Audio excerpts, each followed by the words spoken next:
Bom, vamos lá. Então agora a gente vai falar um pouquinho sobre a questão de cláusulas de barreira e cadastro de reserva. Muito interessante porque as pessoas confundem uma coisa com a outra e acham que cadastro de reserva na verdade é cláusula de barreira, o que não tem nada a ver. São coisas completamente diferentes. Presta atenção. Antigamente, qual é o objetivo do concurso público? O concurso público nada mais é do que um procedimento seletivo cujo objetivo é selecionar os candidatos mais preparados para poder assumir um cargo público. Só que a verdade é que tem concursos públicos, né, em que a quantidade de pessoas que participam é muito grande.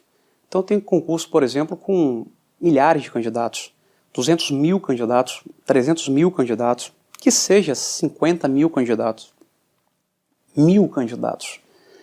Se nós pararmos e pensarmos que existem concursos que têm várias fases, como por exemplo, prova objetiva, prova discursiva, sentença, prova oral, psicotécnico, investigação social, exame de saúde, prova física, se nós imaginarmos e pensarmos que a depender do concurso eu posso ter muito mais do que uma fase, fica a situação complicada, às vezes, eu ter que submeter todos os candidatos a todas as fases.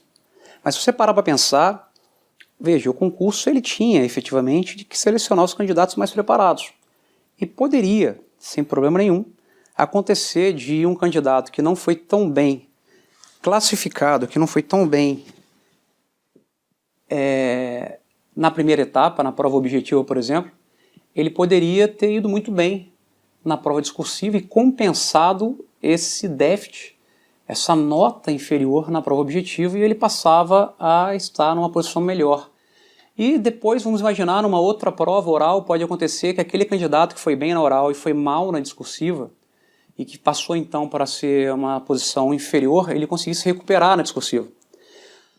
E aí sim, ao final de tudo, eu ia conseguir descobrir, depois de todas as etapas, quais são os candidatos efetivamente mais preparados para poder assumir um cargo público. Só que, como eu disse, eu tenho um concurso com milhares de pessoas. Então começou a ser comum a criação de regras no edital que impediam o avanço do candidato de uma fase para outra. Como se eu estivesse fazendo um afunilamento, uma peneira. Por quê? Por causa que era inviável, por exemplo, em um concurso que eu tenho 100 mil candidatos, eu tenho que corrigir 100 mil provas discursivas. E depois eu tenho que praticar, aplicar a 100 mil candidatos à prova oral. Então isso se tornou uma situação absolutamente inviável. Então os editais do concurso público, mesmo sem previsão legal, começou a limitar, dizendo o seguinte, por exemplo, que só iria para a segunda fase, por exemplo, a prova discursiva, de todos os candidatos aprovados, apenas os candidatos aprovados até a posição 1000, por exemplo. Então se eu tinha 100 mil candidatos, apenas os 1000 primeiros classificados estão dentro. Os demais foram eliminados, ou seja, eles ficaram na barreira, eles ficaram na cláusula de barreira que limitou pela posição. Eu posso ter uma cláusula de barreira também que limite pela nota, ou seja, o candidato ele tem que fazer uma nota mínima na prova objetiva. Caso eu não faça uma nota mínima, por mais que a somatória, né, se ele não fizer, e aí tem dois pontos, ele tem que fazer uma nota mínima na prova. Então, por exemplo, a prova vale 100. Caso ele não faça 60 pontos, ele está eliminado. Ficou na prova, né, ficou na cláusula de barreira. E pode ainda ter cláusula de barreira mais detalhada, porque eu posso ter, e eu tenho de fato, várias disciplinas dentro da prova objetiva, e pode acontecer do edital, isso é muito comum na ESAF, pode acontecer do edital disciplinar, que o candidato ele tem que fazer, por exemplo, uma quantidade mínima de pontos em cada matéria. De modo que é possível, em tese, não só em tese, isso acontece na prática, é possível o candidato ter uma nota final excelente, por exemplo, tirar 9, mas ele fica reprovado e o candidato que tirou 6 passar. Mas como isso, professor? Pelo fato de que esse candidato que tirou 6, ele tirou o mínimo necessário em cada prova. Ao passo que esse candidato que tirou 9, ele não tirou o mínimo necessário numa única prova e por isso ficou reprovado. Mas o concurso busca selecionar os candidatos mais preparados? Sim. Mas, como eu disse, se eu for levar, né, a ferro e fogo isso, e todos os candidatos puderem continuar até o final, eu fico numa situação bem complicada. Minha opinião, essa cláusula específica que eu falei agora, de nota mínima por matéria, é de duvidosa constitucionalidade. Eu sei que o STF julgou essa matéria em repercussão geral e entendeu possível, válida, constitucional as cláusulas de barreira. mas não foi analisado situações tão peculiares como essa. Agora, em relação à nota mínima geral e posição para passar na fase seguinte, isso aí é tranquilo, é pacífico, ou seja, o concurso eu tendo a ter uma quantidade menor de pessoas evoluindo nas fases seguintes.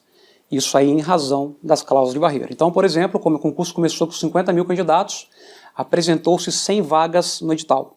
Apenas os 1.000 primeiros classificados e que tiveram nota superior a 6 irão para a discursiva. Desses 1.000, apenas os 500 primeiros classificados na prova discursiva, por exemplo, e que tiveram nota mínima, por exemplo, superior a 6, terão os títulos analisados. E assim vai indo até eu efetivamente ter os candidatos aprovados. Muito bem, o candidato passou por todas as cláusulas de barreira. Então, atenção, cláusula de barreira nada mais é do que a cláusula, do que regras editalícias que impedem o avanço do candidato de uma fase para outra fase.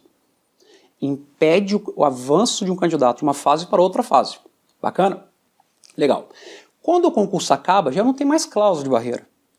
Eu já vou ter a lista final declaratória dos candidatos aprovados, que inclusive passaram por todas as cláusulas de barreira. E aí, após eu ter esse resultado final, eu vou ter a seguinte quadra aqui agora. Eu tenho, por exemplo, 200 candidatos aprovados, ou seja, candidatos que passaram em todas as fases. E aí, o edital só apresentou 100 vagas. Então, olha que legal. Do concurso todo, eu tenho a seguinte quadra. Candidatos reprovados, que foram todos aqueles que ficaram reprovados ao longo do concurso, que são 49.800, por exemplo. No caso que a gente está trabalhando. Candidatos aprovados, 200. Candidatos aprovados dentro do número de vagas, 100. Candidatos aprovados fora do número de vagas, mais 100. Esse quantitativo, ou seja, de candidatos aprovados, porém fora do número de vagas, é o que nós chamamos de cadastro de reserva, excedentes. São as pessoas que passaram, porém fora do número de vagas.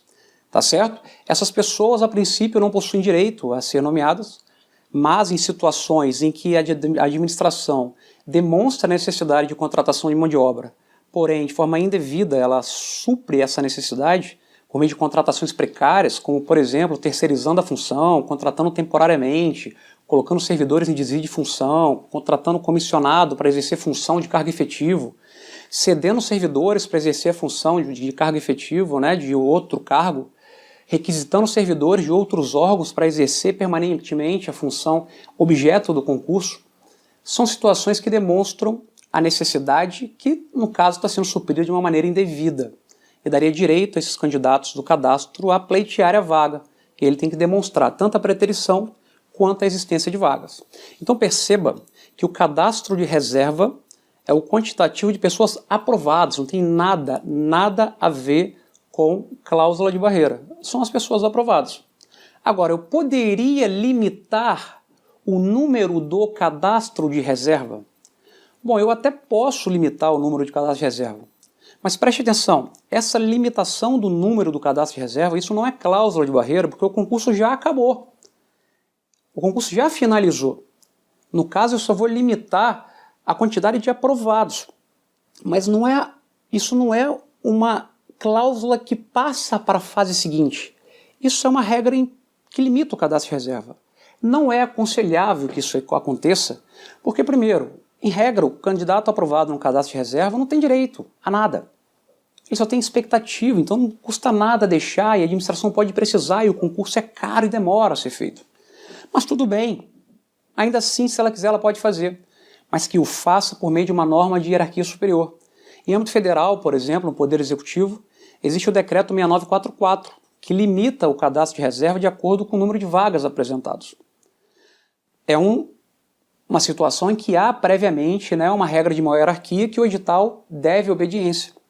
Há situações, como por exemplo no concurso da magistratura, que já considera o cadastro de reserva todos os candidatos aprovados. Então a resolução 75 de 2009 diz claramente, considera-se aprovado no concurso público o candidato que conseguiu êxito, foi aprovado em todas as fases. Se ele foi aprovado em todas as fases, ele é aprovado no concurso. Se ele é aprovado no concurso, eu não posso, o edital não pode limitar, no caso, o número de aprovados. Porque a resolução já diz que aprovados são aqueles aprovados em todas as fases, então eu não posso chegar e reduzir isso. Então perceba que o edital estaria contrariando a lei. E isso não é cláusula de barreira. Agora, pode acontecer de o edital limitar o cadastro de reserva? Pode, na situação em que há uma ausência total de legislação sobre o tema. Ou seja, a lei simplesmente não fala nada. E aí o edital pode chegar e falar o seguinte, ó, são tantas vagas e o cadastro de reserva também tantas vagas.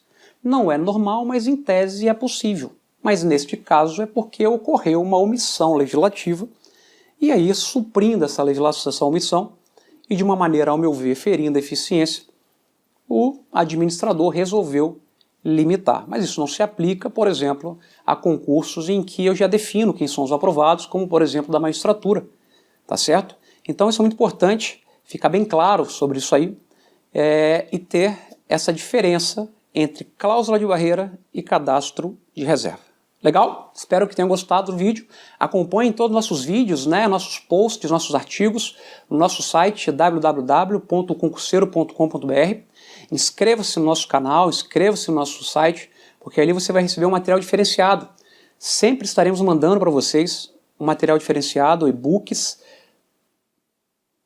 métodos de poder recorrer de provas objetivas, discursivas, orais, técnicas de defesa, tudo isso. Nosso objetivo é de ser o maior portal sobre direitos dos candidatos do país. Então, espero você lá. Um grande abraço, estamos de cara nova e te aguardo lá.